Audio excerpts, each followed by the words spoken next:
بسم اللہ الرحمن الرحیم۔ معزز ناظرین کرام، السلام علیکم۔ آج ہم آپ کو زنا کی ابتدا اور قربت پر قرآن و حدیث کی روشنی میں انتہائی اہم معلومات فراہم کریں گے۔ ناظرین، کیا آپ جانتے ہیں کہ زنا کی ابتدا کب اور کیسے ہوئی؟ کائنات میں سب سے پہلے کس بدبخت انسان نے اس گناہ کا ارتکاب کیا؟ اسلام میں زنا کی سزا کیا ہے؟ یہی ہماری آج کی ویڈیو کا موضوع ہوگا۔ قرآن مجید میں اللہ رب العزت نے ارشاد فرمایا، وَلَا تَقْرَبُوا الزِّنَا إِنَّهُ كَانَ فَاحِشَةً وَسَاءَ سَبِيلًا، اور زنا کے قریب بھی نہ جاؤ، بے شک وہ بڑی بے حیائی اور برائی کا راستہ ہے۔ ناظرین، ابو البشر حضرت آدم علیہ السلام اور حضرت اما حوا سلام اللہ علیہا نے اللہ رب العزت کے حکم کی نافرمانی کرتے ہوئے ابلیس کے بہکاوے میں آ کر شجرے ممنوعہ کا پھل کھایا، تو اللہ رب العزت نے حضرت آدم علیہ السلام اور حضرت حوا سلام اللہ علیہا کو جنت سے نکال کر زمین پر اتار دیا، اور پھر اللہ تعالیٰ کے حکم سے حضرت آدم علیہ السلام اور حضرت حوا سلام اللہ علیہا کے ہاں اولاد پیدا ہوئی۔ یوں نسل آگے چلتی گئی۔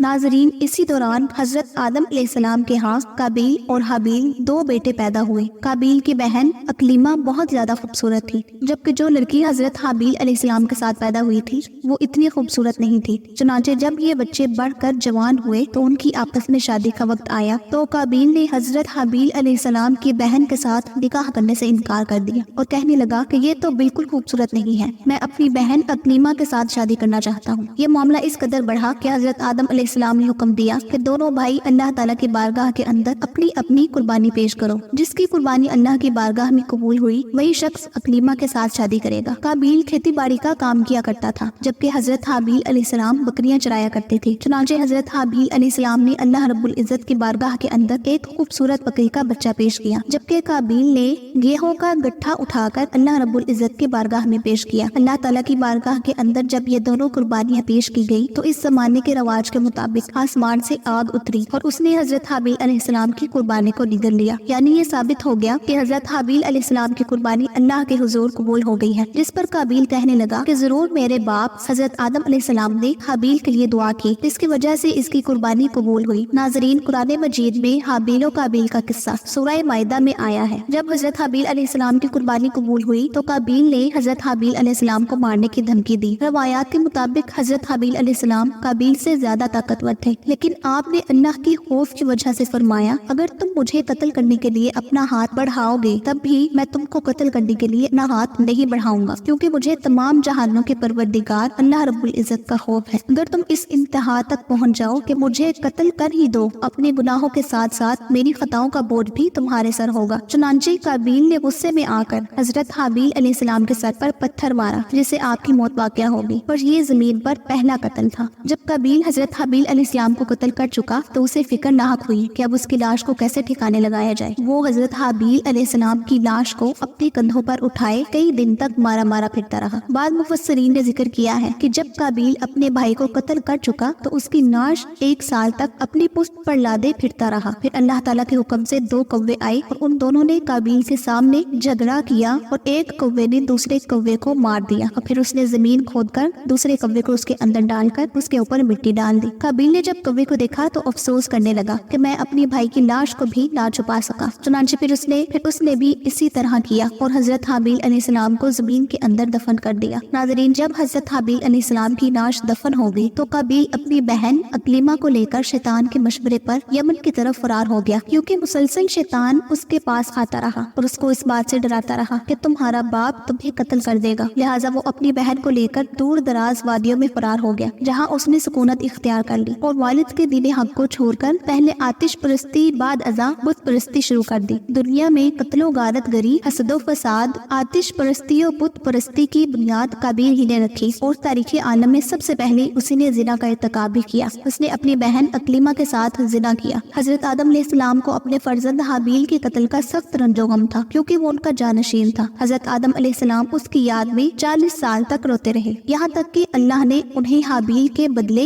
ایک نہایت نیک اور سعادت مند فرزند عطا فرمایا۔ حضرت آدم علیہ السلام اور حضرت حوا سلام اللہ علیہ نے اپنے اس بیٹے کا نام شیس رکھا، جس کے معنی ہے اللہ کا عطیہ۔ حضرت شیس علیہ السلام کو اللہ تعالیٰ نے نبوت سے سرفراز فرمایا۔ ناظرین، حابیل کے قتل کے بعد قابیل نے اپنی بہن اکلیمہ سے زنا کیا، جس کے بعد زنا کی ابتدا ہوئی۔ زنا کو اسلام میں ایک بہت بڑا گناہ شمار کیا گیا ہے اور اسلام نے ایسے کرنے والوں کی سزا دنیا میں بھی رکھی ہے اور مرنے کے بعد بھی۔ اللہ تعالیٰ کی ہاں اس اس کام کی سخت سزا ہے۔ زنا کے بارے میں احادیث اور قرآن مجید میں مختلف روایات موجود ہیں۔ اللہ رب العزت نے قرآن مجید میں ارشاد فرمایا، زنا کار عورت اور مرد میں سے ہر ایک کو 100 کوڑے لگاؤ۔ ان پر اللہ کی شریعت کی حد جاری کرتے ہوئے تمہیں ہرگز ترس نہیں آنا چاہیے۔ اگر تمہیں اللہ پر اور قیامت کے دن پر ایمان ہے تو ان کی سزا کے وقت مسلمانوں کی ایک جماعت موجود ہونی چاہیے۔ ناظرین، زنا کی شرعی سزا یہ ہے کہ اگر بالغ شادی شدہ مرد یا عورت زنا کرے تو اس کو سنسار کیا جائے، یعنی پتھر مار مار کر قتل کر دیا جائے، اور اگر غیر شادی شدہ اس حرکت کا مرتکب ہو جائے تو اس کو 100 کوڑے مارے جائیں، اور یہ سزائیں سر عام مجمع میں ہوں تاکہ لوگ اس سے عبرت حاصل کریں۔ ناظرین، دعا ہے کہ پروردگار عالم ہمیں اس عظیم گناہ سے محفوظ فرمائے۔ اسی امید کے ساتھ اجازت دیجیے کہ آپ کو ہماری ویڈیو پسند آئی ہوگی۔ ملتے ہیں بہت جلد ایک نئی ویڈیو کے ساتھ۔ اللہ رب العزت آپ کا حامی و ناصر ہو، آمین۔